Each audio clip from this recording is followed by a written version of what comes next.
Have you ever been privileged with the right to yell at strangers on a daily basis and know that they have to listen to you? Because of Hubster Park, I'm given this privilege nearly every day. Hubster Park has really grown on me, and it's really means a lot to me now.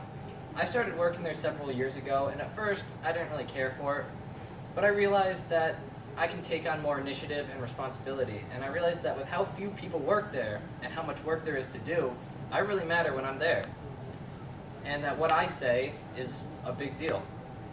From the central area at the entrance, the beach past the baseball field, and the camping grounds hidden away, I know that I matter when I'm there. I feel in charge and important when I'm at Hubster Park. See, most of the park consists of a beautiful area neighboring the water that I would consider to be the central area. It's covered with pavilions, very tall trees, and a nice baseball field that's used quite often. I will constantly be cleaning and checking the pavilions and the baseball field since they are used constantly. I'll spend all day getting covered in cuts, blood, bruises from weed whacking and mowing. I see a lot of people having fun in this area, and I really like that because I know that my work is actually being utilized and it matters.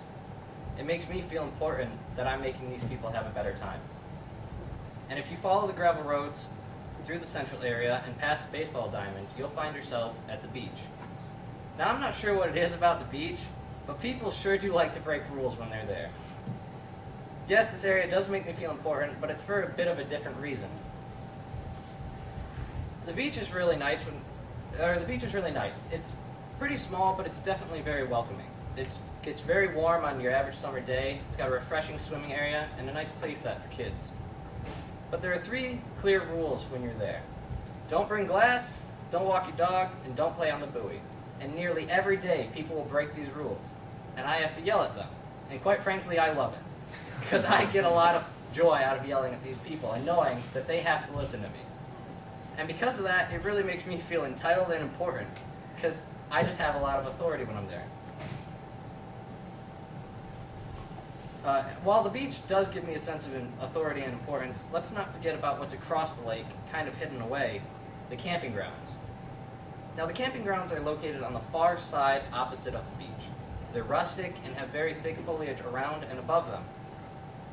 There are 4 camping sites in total, and they're almost always being used. People will come in every other day with RVs and tents. They'll talk to me, they'll fill out forms, and they'll give me stories about other times they've camped, even though, quite honestly, I don't want to hear them, but they'll do it anyway. With this being such a commonly used area and a big part of the park, I spend a lot of my time working there. I do a lot of the work that I do at the central area. I'll weed whack, I'll mow, and I'll clean ash and half-burnt logs out of the fireplaces.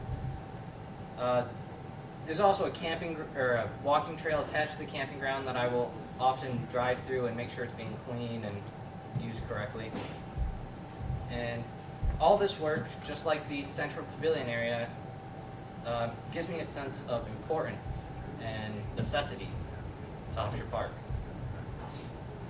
When I'm at Hubster Park, I feel in charge and significant. The central pavilion area provides me work that feels fulfilling. The beach gives me a unique sense of authority that I don't typically have in my life. And the campground provides me with more important work and an added sense of responsibility.